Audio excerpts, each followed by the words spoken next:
Welcome to the session on literary criticism. Literary criticism, as you know, deals with the various movements in literature, and hence literary criticism is of great significance because it ushered in a new look at the way in which we read texts. In this particular module, we would be looking into Romanticism as a movement.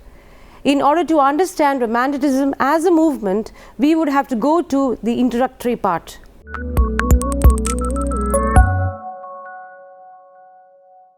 Romanticism as a distinctive movement in the history of Western civilization is of immense significance because it initiated a unique approach to the study of literature, music, art, architecture, painting, criticism and historiography. This literary epoch announced its arrival with the publication of the Lyrical Ballads, a volume of poems anonymously published by William Wordsworth and Samuel Coleridge in 1798, which marked a conscious and deliberate turning away from the neoclassical tenets that had exerted a near complete control over English poetry for more than a century. The volume opened with Coleridge's long poem, The Rime of the Ancient Mariner, and closed with Wordsworth's Tintern Abbey. Wordsworth's preface to the second edition in 1800 of the Lyrical Ballads, in which he described poetry as the spontaneous overflow of powerful feelings, became the manifesto of the English Romantic movement in poetry. The Romantic poets gravitated towards a new way of expressing their thoughts on nature and subjectivity, and their affinity for nature, which subsequently proved to be enormously influenced in the process of poetic creation. Let us now move on to trying to understand the neoclassic period. The neoclassical movement of the 17th century emerged first in France. The neoclassical age in English literature, which began in the late 17th century and continued to the 18th century, has been variously called as pseudo-classical age, Augustan age, or even the classical period. Neoclassicism stressed the need to respect rules and principles of literature, especially the revival of the approach of the classics, the Greeks, who considered the supremacy of reason, order, logic, accuracy and structure over emotions, personal feelings and subjectivity. The age was dominated by the ideas of materialism and empirical science. The writings of philosophers like Thomas Hobbes, John Locke and Joseph Butler shaped the thoughts of the people of the age.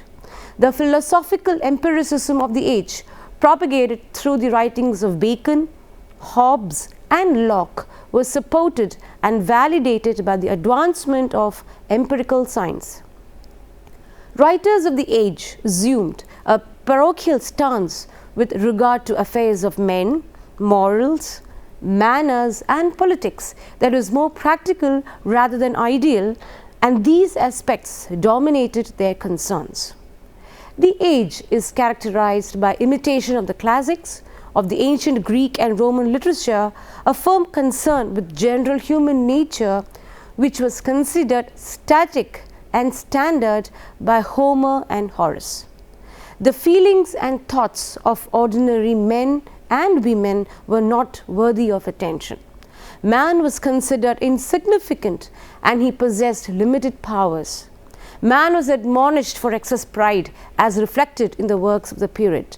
The thinkers of the age considered reason, logic and objectivity to be the standards to be maintained with regard to religious beliefs, literature and morality. The didactic function of poetry was considered more important than the aesthetic one. Poetic justice was considered necessary so that virtue is rewarded and vice is punished. Emotions and the use of imagination in writings were restricted. Writers were forced to adhere to regulations in language, and tried and tested custom was regarded as a standard for good writing. Vocabulary was enlarged and grammar was regularized. The use of compound words and epithets was common and ordinary words were avoided. This popularized the use of artificial poetic diction, which gained prime import. Let us now move on to try to understand the causes for the rise of Romanticism, which is very crucial to the understanding of Romantic criticism. We first look into the political causes. The French Revolution and the American Declaration of Independence called for political freedom. The widely influential threefold slogan of liberty, equality and fraternity was embraced by the Romantics like Wordsworth and Shelley. The revolt against authority and the love of freedom was evident in the spirit of individualism and humanitarianism, which is at the core of Romantic revival of the 19th century. The movement imbibed the political writings of Rousseau as they denounced aristocracy and religious dogmatism. Let us now move on to finding out the influence of the French and the German writers and thinkers. Wordsworth was influenced by Voltaire's explication of the link between God and nature and Jean-Jacques Rousseau's veneration of nature. The poetry of Wordsworth abounds in pantheism, which is the belief that God is omnipresent. Edmund Burke's A Vindication of Natural Society and William Godwin's Enquiry Concerning Political Justice were largely responsible for the anarchic ideas in the social and political outlook of the poetry of Shelley and Byron. The French writer Rousseau, German writers like Immanuel Kant, Hegel and Schiller influenced the thinking of the English writers of the period. Rousseau's slogans like "Go back to nature" and "Man is born free" became the motto of the Romantic period that spread to Europe and America. Rousseau's emphasis on the dignity of man as a human being endowed with humaneness and the inseparable connection between nature and man that affected human sensibility had a profound influence on the Romantic movement. Rousseau's Emily and Social Contract heralded Romantic humanism, which emphasized equal and natural rights of every individual on the one hand and preached about the generation of power of love on the other. Moving on to the literary influences, the Schlegel brothers, August Wilhelm Schlegel and Friedrich Schlegel, along with Friedrich Wilhelm Joseph Schelling of Germany, propagated the aesthetic view of art. A clear distinction of classicism and romanticism was put forth by August Wilhelm Schlegel. He believed that classicism is an artistic search for a perfect and ordered world, and romanticism, in contrast, is a secret longing of the soul for the chaos that underlies all creation that strives for new births. Schelling gave emphasis to imagination in poetry. He explained that the poet is endowed with a vision that is presented in poetry. Hence, he is not bound by the rules and restrictions.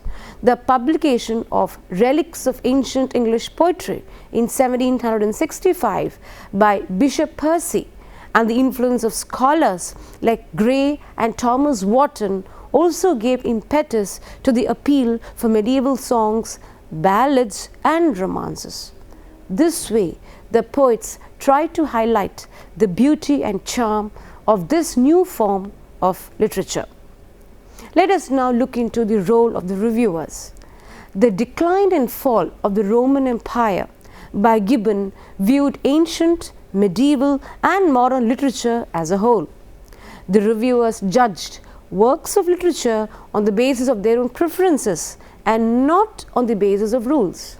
Though this method is prejudiced and judgmental in nature, it ushered in the rise of Impressionism and Individualism, which are considered the essential precepts of Romanticism. Let us now move on into the other reasons for the cause of the rise of the movement. The English temperament could never subscribe slavishly to rules. The love of liberty and spirit of free inquiry questioned pseudo-classical rules, which exposed the limitations of the neoclassic period. The Romantic movement was vocal in its disagreement with the neoclassical notions regarding the slavish adherence to rules and regulations about poetic composition, the excessive insistence on logic and reason, and the meticulous observation of standards of composition and objectivity in artistic creativity. At this stage, it is important for us to understand the characteristic features of Romanticism. While imagination and emotion are emphasized, reason and logic are not encouraged. Poetic fervor, enthusiasm and spontaneity are considered the dominant modes of expression for poetry. The poets wrote poetry in free style, seldom adhering to any rules and regulations imposed from without. Liberty and freedom of the individual is considered pivotal to artistic representation. Self-expression and individualism are the core aspects that explore the essentials of imagination, which are more important than objectivity and scientific truth. Keen observation, reaction and perceptions of the poet, sensitive to the changes in the world, are cherished. Subjectivity is the fundamental and defining feature of this period.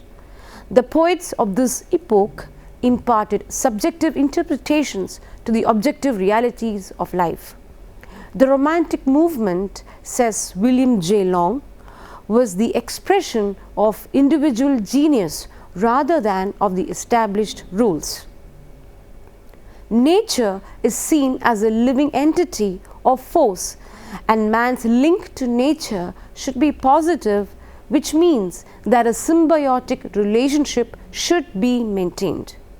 Nature is benevolent and divine and has immense powers that need to be explored. However, exploitation of nature, industrialization, emergence of factories and the resulting pollution seem to have severed man's attachment to nature. Shelley was an atheist, and for a while Wordsworth was a pantheist. The Romantics celebrated the beauty of nature in its various dimensions. Wordsworth equated nature with God. Coleridge described the mysterious power of nature. Shelley praised the force and power of nature. His revolutionary spirit was nurtured by the influence and vigor of nature, and Keats admired the sensuous beauty of nature. Moving on to the next point, poets like Coleridge and Scott provided a sense of wonder and mystery to poetry. It was this interest in the supernatural element that extended the medieval atmosphere of wonder and mystery to Romantic poetry. The capacity to wonder and marvel at the freshness and innocence of the vision of childhood is vividly expressed in the poetry of Wordsworth and Shelley. Imagination is seen as a creative faculty that enhances the ability to spiritually connect with nature and explain the reason for man's association with nature.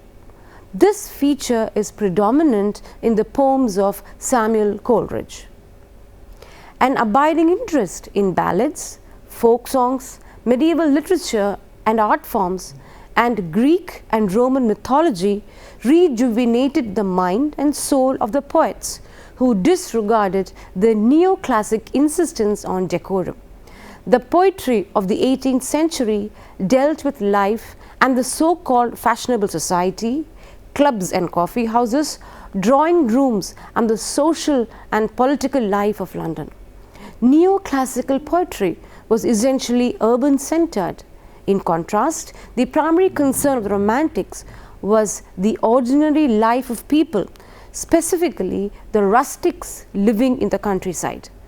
Romantic poetry is marked by intense human sympathy and a consequent understanding of the intense passions and emotions of the human heart. The poet is seen as an individual who is endowed with a certain vision, and his role in society is that of a prophet who is endowed with the power to anticipate social and political changes. In Romantic poetry, lyricism predominates, and the poets of this school use melody and sweetness of tone in their poems. The style of the Romantic poets is diverse, but instead of an artificial mode of depiction of the classical poets, the Romantic poets preferred natural diction and spontaneous expression of thoughts in their poetry.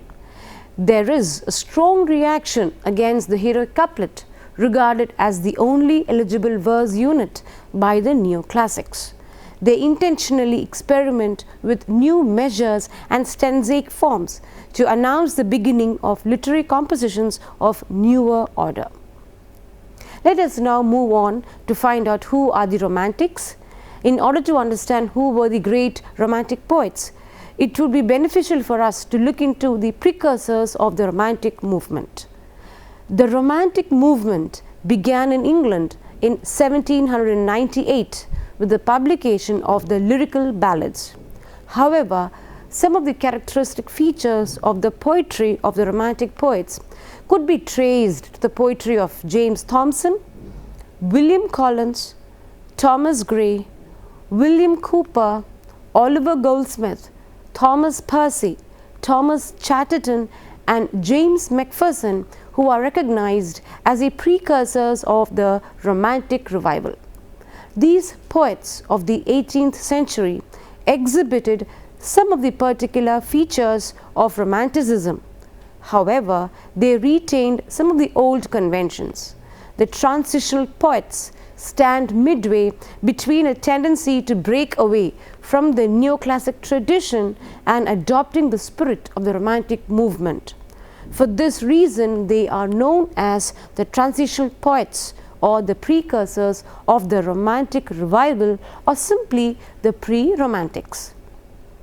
Let us now move on to find out the elements of Romanticism in the poetry of transitional poets. These poets ascribe to what Victor Hugo describes as liberalism in literature. They gave importance to poetic inspiration and enthusiasm, and less concern about systems, techniques, rules, and conventions. Their poetry is devoid of reason, intellectual commitment in content, nature, and treatment of subjects of poetry. The warmth of passion, emotion, and the application of imagination are appraised and followed. Hudson mentions that their poetry shows a love of the wild, fantastic, abnormal, and supernatural.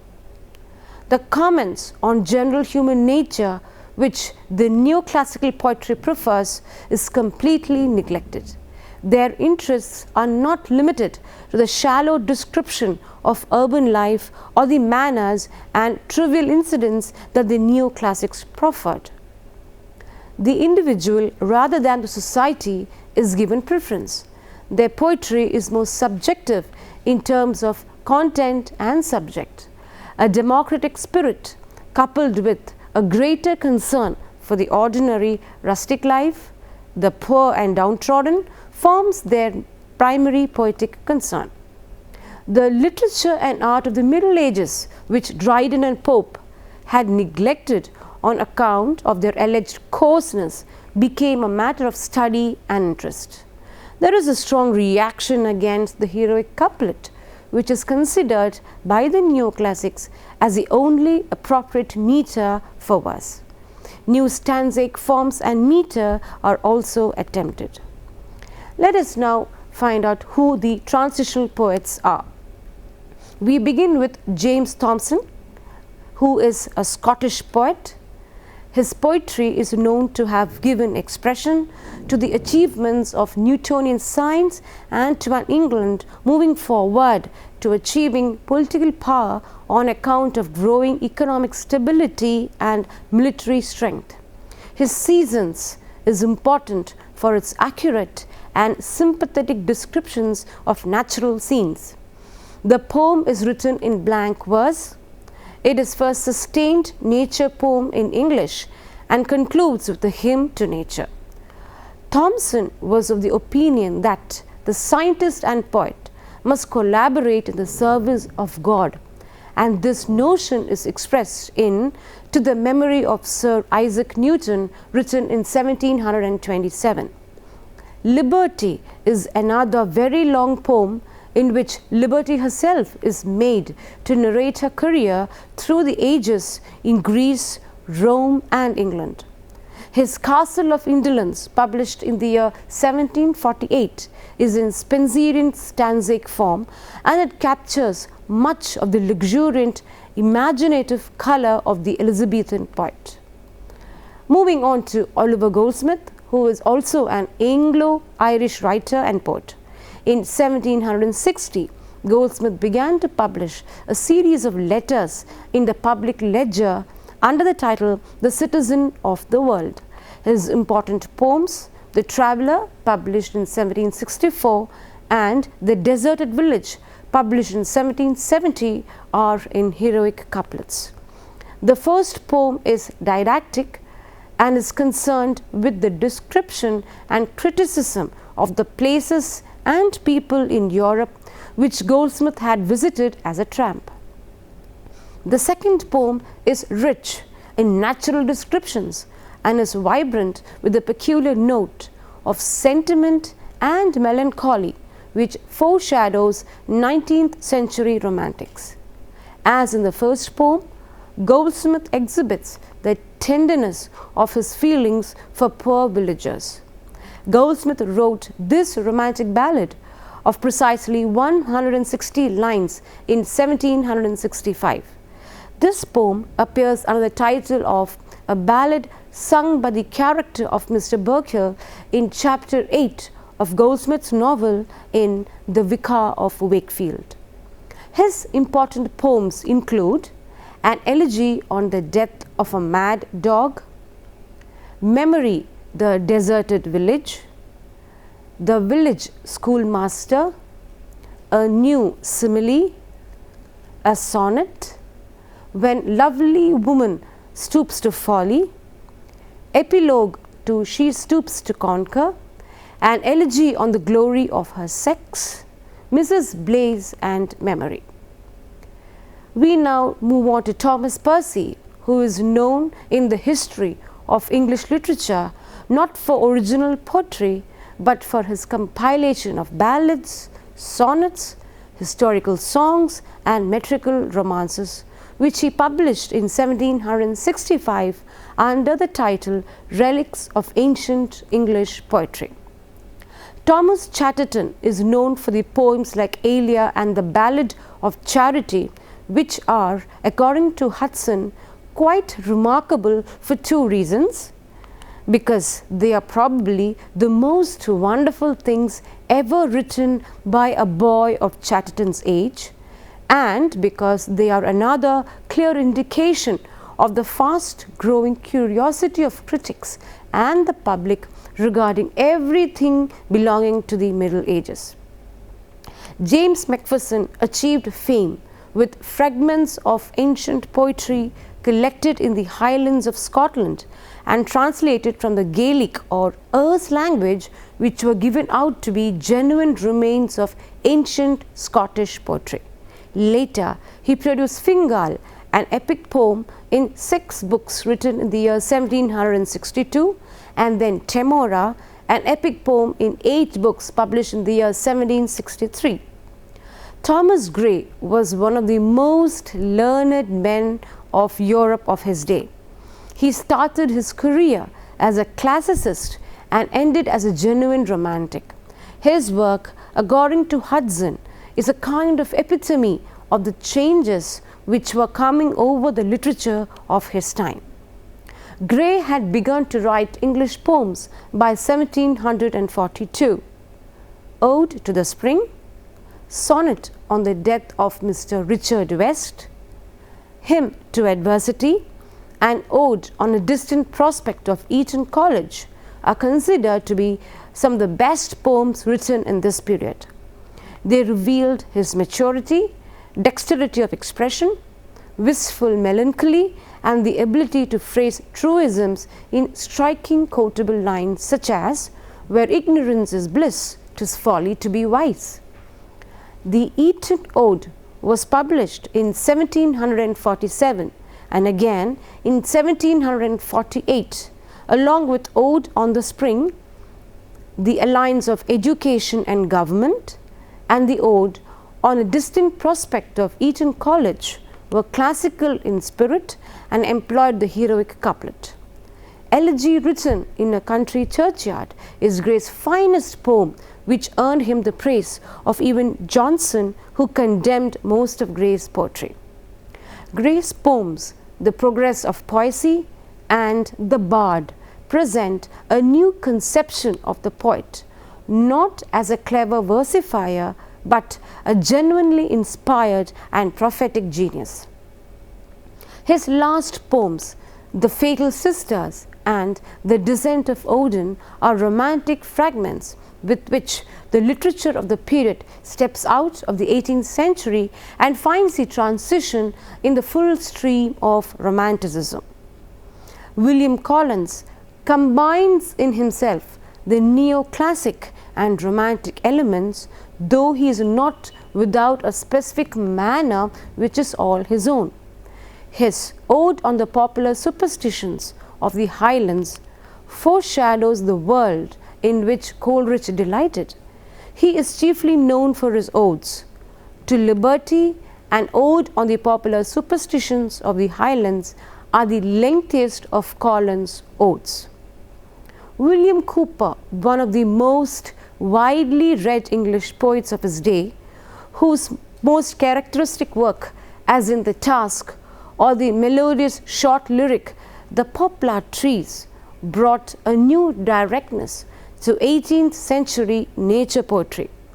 Cowper wrote of the joys and sorrows of everyday life and was content to describe the minute details of the countryside.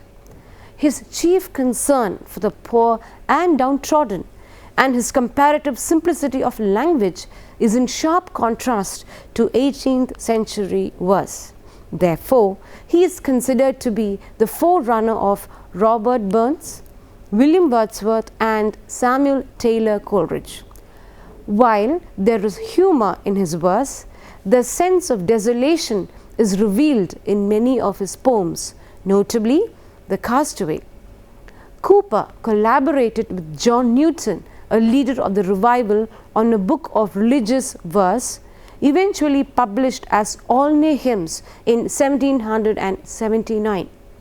There is tenderness in the poem My Mother's Picture. Robert Southey edited his writings in 15 volumes between 1835 and 1837. Cowper is also considered one of the best letter writers in English, and some of his hymns, such as God Moves in a Mysterious Way and Oh, for a Closer Walk with God, have become part of the folk heritage of Protestant England. The letters and prose writings in 2 volumes, edited by James King and Charles Riscamp, were published in 1779 to 80. However, Compton Rickett maintains we shall find in his work neither the passion nor the strangeness of the Romantic school, much in his nature disposed to shape him as a poet of classicism, and with occasional reserves he is far more of a classical poet than a romantic. George Crabbe grew up in the then impoverished sea-coast village of Aldeburgh. In 1781, he wrote a desperate letter of appeal to Edmund Burke, who read Crabbe's writings and persuaded James Dodsley to publish one of his didactic, descriptive poems, The Liberty, in 1781. In 1783, Crabbe published his poem The Village, which was considered to be a part protest against Oliver Goldsmith's The Deserted Village, written in 1770. Crabbe thought the poem to be too sentimental and idyllic. Crabbe made his detailed observation of life in the bleak countryside, from which he himself came in his poem. The Village was popular, but was followed by a rather insipid poem, The Newspaper, published in the year 1785. Since then, he published no poetry for the next 22 years. He did continue to write, contributing to John Nichols' The History and Antiquities of the County of Leicester, published between 1795 and 1815, and other works of local history. He also wrote a treatise on botany and 3 novels, all of which he later burned. Crabbe is often called the last of the Augustan poets because he followed John Dryden, Alexander Pope, and Samuel Johnson in using the heroic couplet, which he handled deftly. He mostly continued the neoclassic tradition and was derisively dubbed as a pope in worsted stockings. I hope you had an insight into the Romantic period in literature. Before we conclude, let us look into the highlights of the period again. The Romantic period in literature marked an era that revolutionized the concept of literature in terms of poetic output and the contribution of the poet to the study of literature. Guided by the spirit of the French Revolution, the Romantics called for subjectivity and emotional appeal rather than the pursuit of intellectual, logical, and reasoning capacities. The Romantics believed that the poet was a person who had a larger role to play in the society. The most significant aspect of the Romantic movement was the importance ascribed to nature and man's crucial connection with the animate and the inanimate in nature. With the publication of lyrical ballads in 1798, the literary field witnessed a purposeful turn from the neoclassic views that gave importance to conventional practices, decorum, and form in poetic creation. The period is characterized by intense emotional appeal, turn to nature, experiments with poetic forms, and humaneness. The period saw the influence of the philosophy of Rousseau, Kant, Hegel, and Schiller. Their aspirations became the cause for announcing the inexplicable connection between all things in universe and hence implored man to maintain a harmonious relationship with nature. I hope the model that we have discussed so far would have given you an insight into the Romantic period and show how the period was much different from the periods that preceded it. I hope the session would have been beneficial for you. Until we meet next time, let me say goodbye.